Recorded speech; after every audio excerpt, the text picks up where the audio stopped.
শুক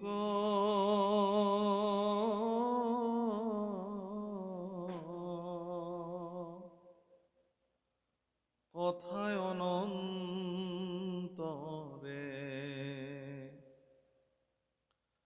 শুনা নৃপ পৰীক্ষিত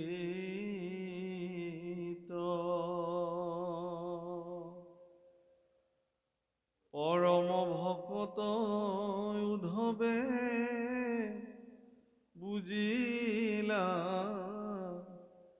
কৃষ্ণৰ সবে ইংগিত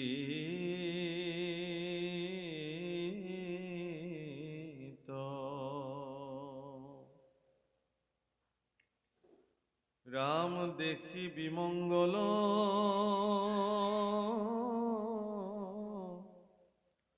আকুলিলা মনে মাধৱৰ ভক্তি কাজ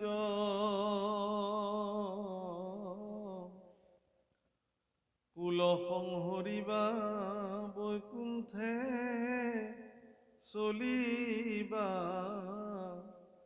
এৰিয়া দ্বাৰকা ৰাজ।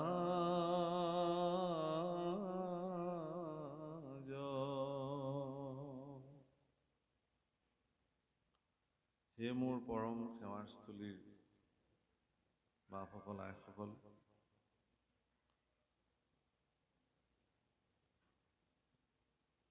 প্ৰায় ২৫০ বছৰীয়া প্ৰাচীন শিৱসাগৰৰ এই দিচিয়াল গাঁৱৰ বৰনামঘৰৰ মজিয়াত ভগৱন্ত পুৰুষৰ সাক্ষাৎ বাংময় মূৰ্তি শ্ৰীমদ ভাগৱতৰ পাঠ অনুষ্ঠানৰ আয়োজন হৈছে আৰু আমাৰ নিচিনা এগৰাকী মৰমতীক আপোনাসৱে আমন্ত্ৰণ কৰি আনি ভাগৱতৰ দৰে বিশাল সমুদ্ৰত অৱগাহন কৰাৰ সুযোগ প্ৰদান কৰিলে। শিৱসাগৰৰ বিভিন্ন প্ৰান্তৰ পৰা আহি ইয়াত সমবেত হোৱা অঞ্চলবাসী ভক্তপ্ৰাণ ৰাইজৰ সহযোগত অনুষ্ঠিতব্য এই ভাগৱতৰ অনুষ্ঠানৰ সমূহ ভক্ত বান্ধৱীলৈকে আমি আমাৰ সশ্ৰদ্ধ প্ৰণিপাত নিবেদন কৰোঁ। আপোনাক সকলো বাপসকল আইসকল, ভগৱন্ত পুৰুষৰ যি বাণী, সেই বাণীসমূহ ভাগৱতৰ পাতে পাতে সন্নিৱিষ্ট হৈ আছে। সেইকাৰণে ভাগৱতৰ প্ৰবক্তা স্বয়ং ভগৱান নিজেই ভগৱানঃ প্ৰোক্তঃ ইতি ভাগৱত, ভগৱানৰ দ্বাৰাই ভাগৱত প্ৰোক্ত হৈছে।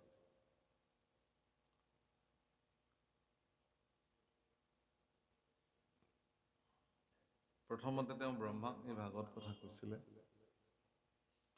ব্ৰহ্মা দিলা নাৰদক ইটো ফলৰ ৰহস্য, নাৰদে ব্যাসক আনি দিলা, নগৈলা তিলেক ভাগি ইডালে সিডালে লাগি সুখ মুখে ভূমিত পৰিলা। বৈকুণ্ঠৰ মহাভাগৱত ইজনৰ পিছত সিজনৰ তালৈকে যদিও আহিলে, কিন্তু কিঞ্চিত মানুহ বিভংগন নহল, বিকৃত নহল। প্ৰভুসকল, আজিৰ তাৰিখত আটাইতকৈ গুৰুত্বপূৰ্ণ কথা এইটোৱেই যে যি ধৰণে চতুশ্লোকী ভাগৱত ভগৱন্ত পুৰুষে ব্ৰহ্মাক প্ৰদান কৰিছিল, সেই ভাগৱত কথা যেতিয়া ব্ৰহ্মাদেৱে তেওঁৰ মানস পুত্ৰ দেৱৰ্ষি নাৰদৰ আগত কৈছিল, ঠিক একেই প্ৰক্ৰিয়াৰে দেৱৰ্ষি নাৰদে সেই কথা যেতিয়া মহৰ্ষি বেদব্যাসৰ আগত প্ৰকাশ কৰিছিল, কলিৰ সন্ধ্যাত বেদব্যাসে তেওঁৰ পুত্ৰ শুকদেৱক এই ভাগৱত কথা পঢ়ুৱাইছিল, কৈছিলে। আৰু সেই একেখিনি ভাগৱত কথাকে পৰম নিৰ্গুণবাদী পুৰুষ মহামুনি শুকদেৱে পৰীক্ষিতৰ আগত বৰ্ণনা কৰিছে। পৰীক্ষিতৰ পৰা সূতে গ্ৰহণ কৰিছে সুতে শৌনক প্ৰমুখ্যে ঋষিসকলক নৈমিষাৰণ্যত এই ভাগৱত কথা বৰ্ণন কৰিছে। এই ধৰণে পৃথিৱীত ভাগৱত ভগৱন্তৰ পৰা আহিছে। কিন্তু মন কৰিবলগীয়া কথা এইটোৱেই যে এই যে ইজনৰ পিছত সিজন ভাগৱত কৈছে, ভাগৱত কিন্তু বিকৃত হোৱা নাই। যি ধৰণে ভগৱন্ত পুৰুষে ভাগৱত পৃথিৱীত প্ৰকাশ হোৱাটো বিচাৰিছে, সেই ধৰণেই এইখিনিলৈকে ভাগৱত আহিছে সম্পূৰ্ণকে। এই কথাটো কোৱাৰ প্ৰয়োজনীয়তা এইটোৱেই যে অনাগত কাললৈকেও ভাগৱত কথা যদি কোনোবাই সমাজত ব্যক্ত কৰে, এই কথাখিনিলৈকে মন কৰিব লাগে, যাতে কোনো কাৰণত ভাগৱতক বিকৃত ৰূপত সমাজত প্ৰতিষ্ঠা কৰা, উপস্থাপন কৰা নহয়। যি নহওক প্ৰভুসকল, ভাগৱতৰ প্ৰত্যেকটো অধ্যায়ে অত্যন্ত গূঢ়তত্ত্ব সম্পন্ন। তাতে আকৌ একাদশ স্কন্ধৰ কৃষ্ণ উদ্ধৱ সংবাদ ই আৰু গভীৰৰ পৰা গভীৰতম এক অধ্যায়। গতিকে আজি সেই কৃষ্ণ উদ্ধৱ সংবাদ আমাৰ সন্মুখত বেকত হৈছে। প্ৰাৰম্ভণিতে কোৱা হ'ল যে মহাৰাজ পৰীক্ষিতে সুখদেৱৰ পৰা এই কথা শ্ৰৱণ কৰিছে। সুখদেৱে পৰীক্ষিতক কৈছে যে পৰম ভকত উদ্ধৱে বুজিলা কৃষ্ণৰ সবে ইংগিত, দেখি বিমংগল আকলিলা মনে মাধৱৰ ভক্তি কাজ, কুল সংহৰিবা বৈকুণ্ঠে চলিবা এৰিয়া দ্বাৰকা।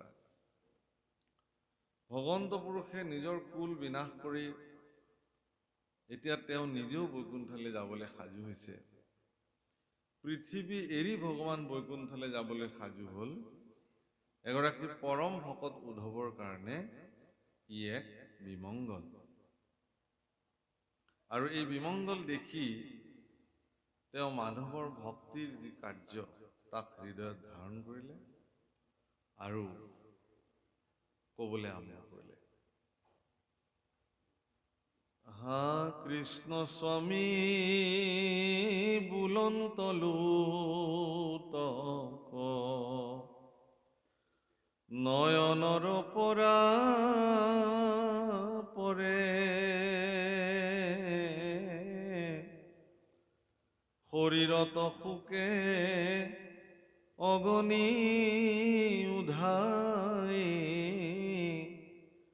মনে মহা মৰ্মচৰে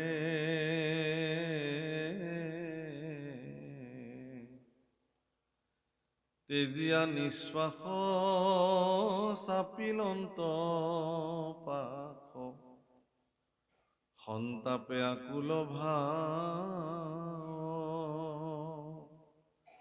বিৰল স্থানত পৰি প্ৰণামিলা শিৰে পৰশিয়া পা।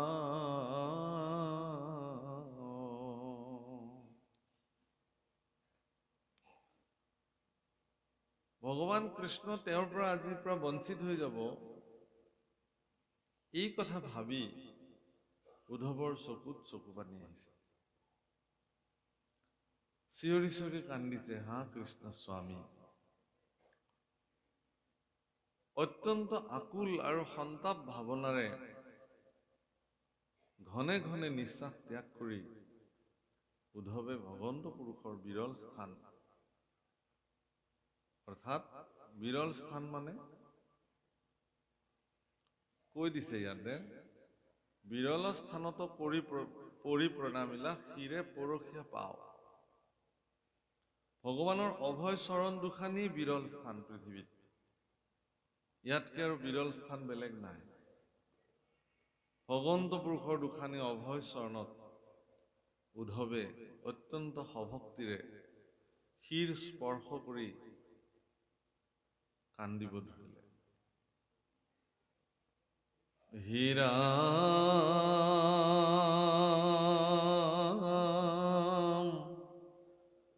কৃষ্ণৰ বিয়োগে অগ্নি অন্তৰ্গতে, হৃদয় দগধ কৰে, শোকে মকমকি কৰন্ত বদন নয়নৰ নীৰ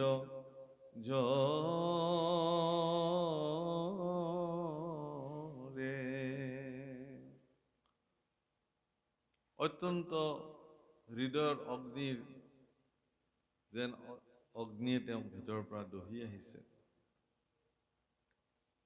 চকু পানী বাৰে বাৰে পৰিছে। কান্দি শোকে মুখামুখি হৈ ভগৱানৰ চৰণত উদ্ধৱে প্ৰাৰ্থনা কৰিছে। ৰাম কতক্ষণে আখি মুখ মুচি পাছে, উঠিলা নমায়া মাথ,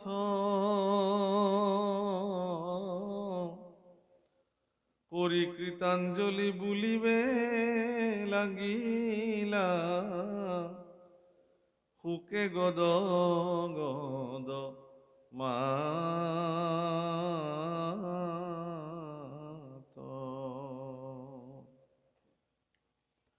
বংশক সংহৰি তুমি ভূমি, যাই বাহা জানিলো আমি,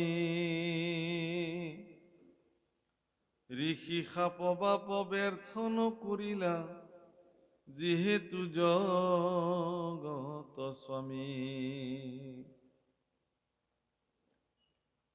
হে ভগৱান, হে কৃষ্ণ, তুমি এতিয়া এই পৃথিৱী এৰি গুচি যাবা। এইটো নিশ্চিত, তুমি যাম বুলিছা, তুমিতো যাবাই। যদি তুমি ইচ্ছা কৰিলাহেঁতেন, তেতিয়াহ'লে তোমাৰ ওপৰত যিটো ঋষিৰ অভিশাপ আছিলে,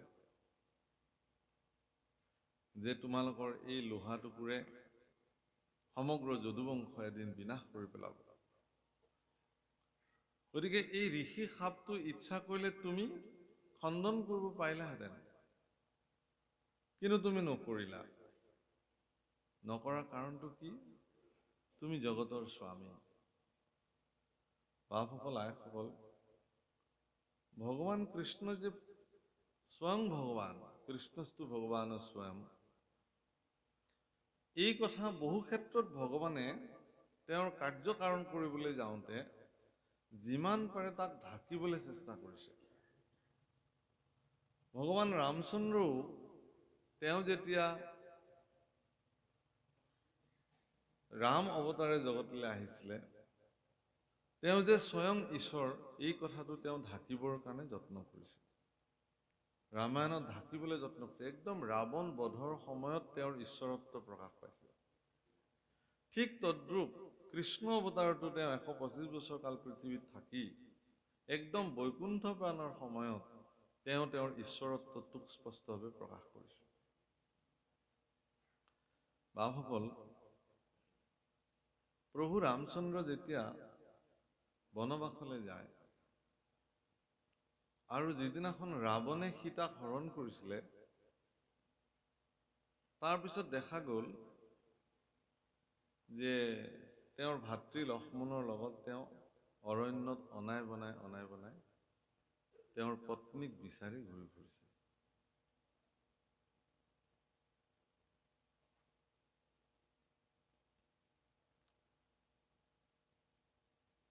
তেওঁ যদি সঁচাকে ভগৱানে আছিলে, তেখেতে কি নাজানে নেকি যে ৰাৱণে সীতাক লৈ গ'ল?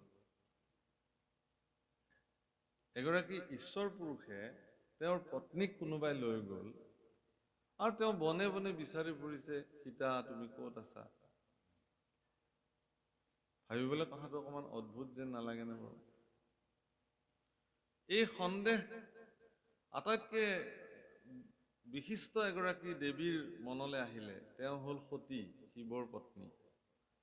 কৈলাশত বহি থকা অৱস্থাতে শিৱৰ পত্নী সতীৰ মনলৈকে এই সন্দেহ ভাৱনা আহিলে।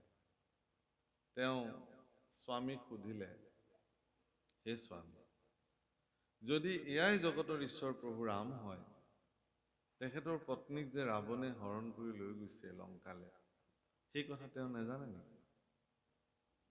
তাৰপিছতো তেওঁ কিয় সীতাক বিচাৰি ফুৰিছে?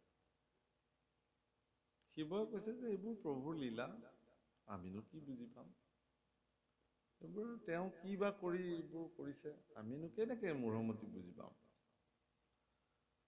সতীয়ে তেতিয়া বৰ ডাঙৰ কথা এটা শিৱক ক'লে যে মই পৰীক্ষা কৰি চাব খোজো এখেত পৰম ব্ৰহ্ম ৰাম হয় নে নহয়।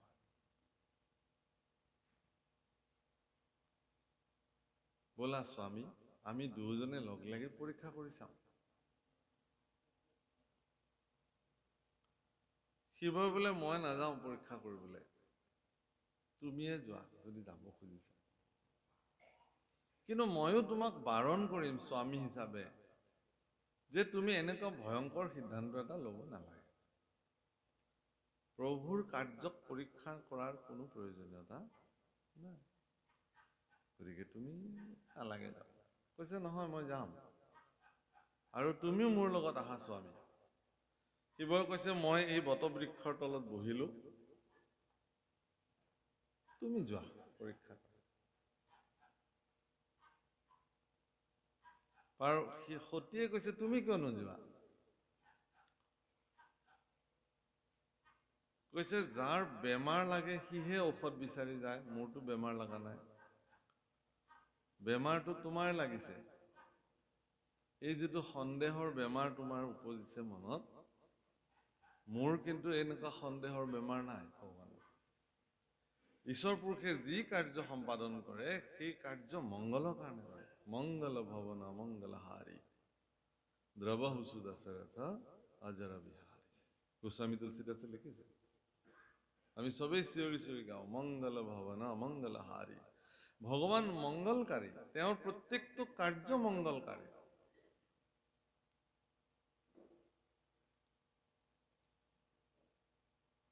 যদি গুৰু গৃহৰ পৰা শিক্ষা দীক্ষা গ্ৰহণ কৰি প্ৰভু ৰাম যদি আহি ৰজা হ'লহেঁতেন, বিয়া বাৰু পাতি, ঈশ্বৰৰ কাৰ্য সিমানতে শেষ হ'লহেঁতেন, মানুহে আৰু তেওঁক লৈ কথা ক'বলগীয়া একো নাথাকিলে। ৰামৰ চৰিত্ৰক আগুৱাই লৈ যোৱাৰ কাৰণে এগৰাকী নাৰীয়ে বিশেষ ভূমিকা গ্ৰহণ কৰিলে। মনত ৰাখিব, আজি আইসকলৰ সংখ্যা বেছি আছে, মই সেইকাৰণে কৈছোঁ যে জাগতিক জগতত মংগল কাৰ্যত আইসকলৰ ভূমিকা কি? মংগলজনক ভূমিকা। এগৰাকী মাতৃয়ে ভগৱানৰ কথা আগুৱাই লৈ যাবৰ কাৰণে ভূমিকা গ্ৰহণ কৰিলে। প্ৰথম মাতৃগৰাকী কোন আছিল ভগৱানৰ কথা আগুৱাই নিবৰ কাৰণে? তেওঁ তাৰকা, এগৰাকী ৰাক্ষসী।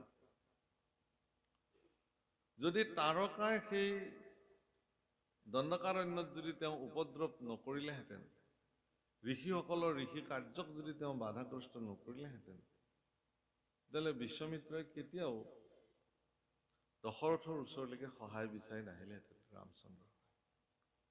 আপোনালোকে এইটোও জানি থওক যে তাৰকাৰ নিচিনা 1000 অসুৰ নিধন কৰিব পৰাৰ ক্ষমতা অকল বিশ্বমিত্ৰৰে আছিলে। তাৰপিছতো বিশ্বমিত্ৰ কিয় দশৰথৰ ওচৰলৈকে আহিলে? আপোনালোকে জানে সকলোৱে যে অত্যন্ত ক্ৰোধী ঋষিগৰাকীৰ ভিতৰত 1 নম্বৰতে বিশ্বমিত্ৰৰ নাম আহে, 2 নম্বৰতে জামদগ্নি ৰাম অৰ্থাৎ পৰশুৰামৰ নাম আহে, তাৰপিছত দুৰ্বাসাৰ নাম আহে। আচ্ছা, এওঁলোক বেদজ্ঞ ঋষি, এওঁলোক পৰম শাস্ত্ৰজ্ঞ, শস্ত্ৰজ্ঞ, তেওঁলোকে শাস্ত্ৰ আৰু শস্ত্ৰ মানে শাস্ত্ৰ যেনেকে তেওঁলোকে জানে, অস্ত্ৰবিদ্যাও তেওঁলোকে জানে, পাৰ্গত, পৰম পৰাক্ৰমী বীৰ পুৰুষ তেওঁলোক। তেওঁলোক কিয় ইমান ক্ৰোধী? প্ৰভুসকল মনত ৰাখিব, ক্ৰোধ সেইসকলে কৰিব পাৰে যিসকলে ক্ৰোধক নিয়ন্ত্ৰিত কৰি ৰাখিব পাৰে। যদি ক্ৰোধক নিয়ন্ত্ৰণ কৰিব পৰা কাৰোবাৰ ক্ষমতা নাই, তেতিয়াহ'লে তেওঁৰ মস্তিষ্কত উৎপন্ন হোৱা ক্ৰোধে তেওঁক বিনাশৰ ফালে লৈ গুচি যায়। মনত ৰাখিব এই কথা। বিশ্বমিত্ৰক ঋষিসকলে কৈছিলে যে হে গুৰুদেৱ, তুমিতো ইচ্ছা কৰিলে তাৰকাক বা সুবাহু মাৰিচক তুমিতো নিধন কৰি দিব পাৰা, কৰি দিয়া, আমি শান্তিৰে যাতে যজ্ঞ সম্পাদন কৰিব পাৰোঁ। কিন্তু বিশ্বমিত্ৰে কি ক'লে যে মই জগত কল্যাণৰ কাৰণে যি আৰ্ষ সিদ্ধান্ত গ্ৰহণ কৰিছোঁ, সমস্ত বিশ্বক আৰ্য সভ্যতাৰ দ্বাৰা কৃণ্যন্তু বিশ্বম আৰ্য আৰ্য কৰিবৰ কাৰণে, সভ্য কৰিবৰ কাৰণে, সনাতনী পৰম্পৰা বিস্তাৰিত কৰিবৰ কাৰণে, সাধনা শক্তিৰ দ্বাৰা সমস্ত জগতক কল্যাণকাৰী কৰিবৰ কাৰণে মই যি যজ্ঞ ইয়াতে আৰম্ভ কৰিছোঁ, এই যজ্ঞ কাৰ্যত যদি কৰি যেতিয়ালৈকে যজ্ঞ কাৰ্যৰ পূৰ্ণাহুতি নহয়, তেতিয়ালৈকে মোৰ মনত যদি কিঞ্চিত মানুহ ক্ৰোধ উৎপন্ন হয়, তেতিয়াহ'লে যজ্ঞত মোৰ সফল নহ'ব, সফল হ'ব নোৱাৰে। প্ৰভুসকল, যজ্ঞ মানে কেৱল কাঠখৰিত ঘি ঢালি পেলাই কৰা যজ্ঞই যজ্ঞ নহয়। কিন্তু আপুনি যদি নাম জপ কৰিছে সিও যজ্ঞ, আপুনি ঘৰত যে ৰন্ধা বঢ়া কৰে সিও যজ্ঞ, আপুনি যে কৃষ্ণ চিন্তন কৰিছে সিও যজ্ঞ, আপুনি যদি দৰিদ্ৰৰ কল্যাণৰ কাৰণে জীৱনত কিবা ব্ৰত সাধন কৰিছে সিও আপোনাৰ কাৰণে যজ্ঞ, আপুনি যদি নাম সংকীৰ্তন সমাপ্ত কৰিবৰ কাৰণে নাম সংকীৰ্তনৰ ব্যৱস্থা কৰিছে সিও যজ্ঞ। যজ্ঞ শব্দৰ অৰ্থটো কি হ'ল? কল্যাণকাৰী কাৰ্য, তাকে যজ্ঞ বোলে। সি অগ্নিহোত্ৰ যজ্ঞ হ'ব পাৰে, কল্যাণকাৰী যজ্ঞ হ'ব পাৰে, নাম যজ্ঞ হ'ব পাৰে, আজিতো ভাগৱত যজ্ঞ চলি আছে ইয়াত। এই ভাগৱত যজ্ঞ কৰিবৰ কাৰণে দিচিয়াল গাঁওবাসী ৰাইজে সংকল্প লৈছে। যদি উদ্যোক্তাসকলৰ কাৰ্যত যদি বিঘ্নিত হৈ যায়, তেওঁলোকৰ মানসিক চিন্তাত যদি ক্ৰোধ আহে, বিসংগতি আহে, তেতিয়াহ'লে এই যজ্ঞ সফলভাৱে সমাপ্ত নহ'ব। গতিকে এই যজ্ঞ পূৰ্ণাহুতি হ'বৰ কাৰণে, সফল হ'বৰ কাৰণে তেওঁলোকে যি সংকল্প গ্ৰহণ কৰিছে, সেই সংকল্পত তেওঁলোকে যিকোনো পৰিস্থিতি, প্ৰতিকূল পৰিস্থিতিক তেওঁলোকে নিয়ন্ত্ৰিত কৰিব পৰাকে তেওঁলোক স্থিৰ আৰু স্থিতপ্ৰজ্ঞ হৈ তেতিয়ালৈকে থাকিব লাগিব, যেতিয়ালৈকে এই কাৰ্য পূৰ্ণাংগ ৰূপত সমাপ্ত নহয়। সেইকাৰণে বিশ্বামিত্ৰ ঋষিয়ে সম্পূৰ্ণ ক্ৰোধক নিয়ন্ত্ৰিত কৰি তেওঁ দশৰথৰ ওচৰলৈকে আহিছে। বাপসকল, আমাৰ যিবিলাক ভাওনা কৰা হয়, তাত বিশ্বামিত্ৰৰ চৰিত্ৰ যেতিয়া উপস্থাপন কৰে, আপোনালোকে দেখিব যে কোন ডিৰেক্টৰে বা কোন পৰিচালকসকলে এইটো কৰে মই নাজানো, একদম আৰম্ভণিৰ পৰা এটা ক্ৰোধী এগৰাকী ঋষি হিচাপে তেওঁ উপস্থাপন কৰাবলৈ যত্ন কৰে। কিন্তু নহয়, আপুনি চাব যেতিয়া দশৰথৰ ওচৰলৈকে তেওঁ আহিছিলে বিশ্বামিত্ৰ, দশৰথক কৈছিলে যে মোক সহায় লাগে মোৰ যজ্ঞ কাৰ্য সুসম্পাদিত কৰিবৰ কাৰণে, আৰু এই সহায় তোমাৰ পুত্ৰই কৰিব, ৰামচন্দ্ৰক মোক লাগে। দশৰথে তেওঁৰ পুত্ৰ মোহত থাকি তেওঁ পুত্ৰৰ সলনি তেওঁ নিজেই যাম বুলি ক'লে। তেতিয়া বিশ্বামিত্ৰই ক'লে যে হে দশৰথ, তোমালোকৰ কুল আৰু বংশত আজিলৈকে যোনে যি বাক্য দিছে সেই বাক্যক পালন কৰিবৰ কাৰণে প্ৰযত্ন কৰিছে, তুমি একমাত্ৰ ৰজা হবা যিয়ে বাক্য দি পেলাই বাক্য ৰাখিব নোৱাৰা।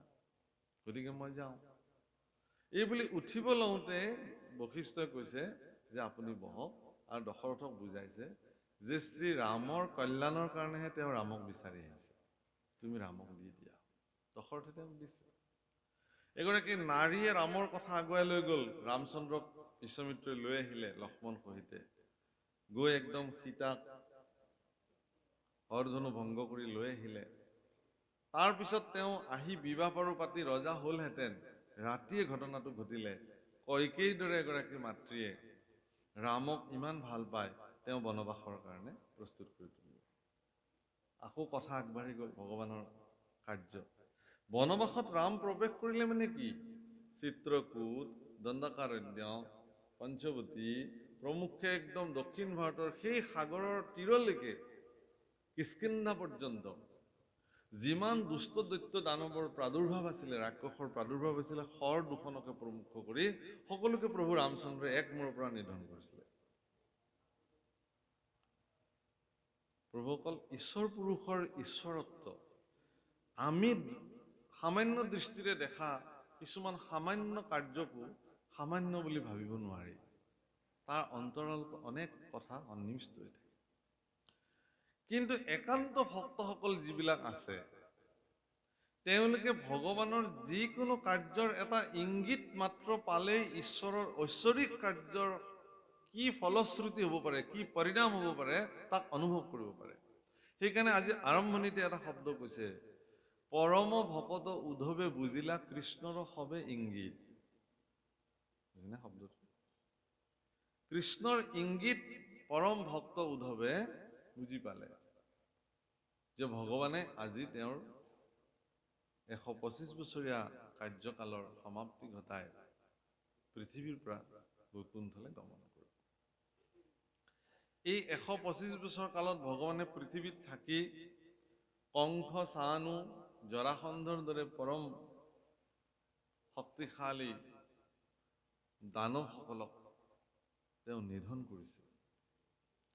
পুতনাৰ পৰা আৰম্ভ কৰি তৃণাৱৰ্ত, অঘাসুৰ, বকাসুৰ, শংখচূড়কে প্ৰমুখ কৰি এক মূৰৰ পৰা তেওঁ সকলোকে নিধন কৰি পৃথিৱীক সন্তসকলৰ কাৰণে এৰি দিছে। পুনঃ ধৰ্মৰ প্ৰতিষ্ঠা কৰিছে। পৰিত্ৰাণায় সাধূনাম বিনাশায় চ দুষ্কৃতাম ধৰ্ম সংস্থাপনাৰ্থায় সম্ভৱামি যুগে যুগে। আৰু আজি তেওঁৰ ঈশ্বৰত্ব প্ৰকাশ পাব ক'ত?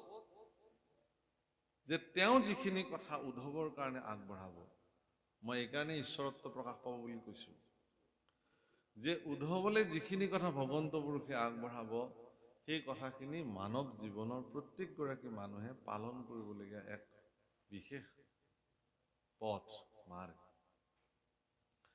উদ্ধৱে কৈছে যে তুমি জগতৰ স্বামী, সেইকাৰণে ঋষিসাপ তুমি ব্যৰ্থ নকৰিলা। কিয় ক'লে এইটো কথা উদ্ধৱে? ইয়াৰ আগত এটি বিশেষ পৰিঘটনা ঘটিছে, তাৰ প্ৰাসংগিকতাত উদ্ধৱে এই কথাখিনি আনিছে। পিতামহ ভীষ্মই পঞ্চপাণ্ডৱক নিধন কৰিবৰ কাৰণে 5 পাত অব্যৰ্থ বাণ তেওঁ সাঁচি ৰাখিছিল, যি 5 পাত বাণৰ দ্বাৰা 5 পাণ্ডৱক তেওঁ নিধন কৰিব পাৰে। কিন্তু ভগৱন্ত পুৰুষে অত্যন্ত কৌশল কৰি অৰ্জুনৰ দ্বাৰা ৰাতিয়ে ভীষ্মৰ শিবিৰৰ পৰা সেই 5 পাত বাণ লৈ আহিলে। পিছদিনা দুৰ্যোধনে যেতিয়া তেওঁক ক'লে যে আজি কোনগৰাকী পাণ্ডৱ নিধন হ'ব, এই কথাটো জানি পিতামহে যিদিনাখন কৈছিলে যে নহয়, ইয়াতো কালি তুমি দায়িত্ব লৈছা, বোলে মইতো দায়িত্ব লোৱা নাই। যে তোমাৰ সাজ পোছাক পিন্ধি কোন আহিছিল মোৰ ওচৰলৈ? বোলে অৰ্জুন আহিছিল আকৌ। আৰে অৰ্জুনে তোমাৰ সাজ সজ্জা কেলে পিন্ধিলে? আগতেতো নিয়ম আছিলে, কোনেও কাৰো সাজ সজ্জা পৰিধান নকৰে, চবৰে নিজৰ নিজৰ সাজ সজ্জা। শিৰৰ মুকুটৰ পৰা পাদত্ৰাণলৈকে সকলো নিজৰ নিজৰ, তাতেই গম পাই যায় কোনে কেনেকুৱা অংগবস্ত্ৰ লয়, কোনে কেনেকুৱা ধুতি পিন্ধে, কোনে কেনেকুৱা কিৰীটি পিন্ধে, তাতেই চিনাকি। দুৰ্যোধনে বুজি পালে যে অৰ্জুনৰ হাতলৈকে পঞ্চপাণ্ডৱৰ মাৰণাস্ত্ৰখিনি যিটো গুচি গ'ল পিতামহ ভীষ্মৰ, পঞ্চপাণ্ডৱক নিধন কৰাটো সহজ আৰু নহয়। সেইকাৰণে পিতামহ ভীষ্মক তেওঁ ইমান গালি পাৰিছে, তিৰ্যক নিন্দা কৰিছে, কটু কথাৰে তেওঁক সমালোচনা কৰিছে, যিটো এগৰাকী পৃথিৱীত কোনো এগৰাকী মানুহে তেওঁৰ বংশৰ জ্যেষ্ঠ পুৰুষ এগৰাকীক তেনেকুৱা কথা ক'ব পাৰে। তেওঁ যে এগৰাকী দুৰাচাৰী তাৰ প্ৰামাণিক তথ্য তাতে। বাপসকল, কুৰুক্ষেত্ৰ মহাৰাজ যুধিষ্ঠিৰে যুদ্ধ নকৰাৰ আগতেই বিজয় সাব্যস্ত কৰি পেলাইছিল তেওঁৰ ব্যৱহাৰৰ দ্বাৰা। এই কথা আপোনালোক সকলোৱে জানে। পিতামহ ভীষ্মই ভগৱান কৃষ্ণক স্তুতি কৰিলে যে হে প্ৰভু, মইতো তোমাৰ এগৰাকী ভক্ত, কিন্তু তুমি অৰ্জুনৰ দৰে ভক্তসকলক ৰক্ষা কৰিবৰ নিমিত্তে তুমি মোক আজি লাঞ্ছিত কৰিলা। ময়ো প্ৰতিজ্ঞা কাঢ়িলো যে তুমি যুদ্ধত অস্ত্ৰ নধৰো বুলি কৈছিলা কুৰুক্ষেত্ৰত, ময়ো কিন্তু তোমাক অস্ত্ৰ ধৰাইহে এৰিম। ময়ো তোমাক অস্ত্ৰ ধৰাইহে এৰিম। আৰু ভগৱান কৃষ্ণই পিতামহ ভীষ্মৰ সেই প্ৰতিজ্ঞাটোক ৰক্ষা কৰিবৰ কাৰণে এদিন তেওঁ কুৰুক্ষেত্ৰ যুদ্ধত অস্ত্ৰ ধৰিছিল। আপোনালোকে এবাৰ ভাবকচোন, জগতৰ ঈশ্বৰ ভগৱান কৃষ্ণই মুখেৰে কৈছিলে যে মই কুৰুক্ষেত্ৰ যুদ্ধত অস্ত্ৰ নধৰো, মই কেৱল এগৰাকী ৰথৰ সাৰথি হিচাপে অৱতীৰ্ণ হ'ম। কৃষ্ণৰ এই বাণী তেওঁ নিজে ৰক্ষা কৰিব নোৱাৰিলে। কিহৰ কাৰণে? ভক্তৰ বাক্যক ৰক্ষা কৰিবৰ কাৰণে কৃষ্ণ পুৰুষৰ কাৰণে ভক্ত ইমানেই শ্ৰেষ্ঠ।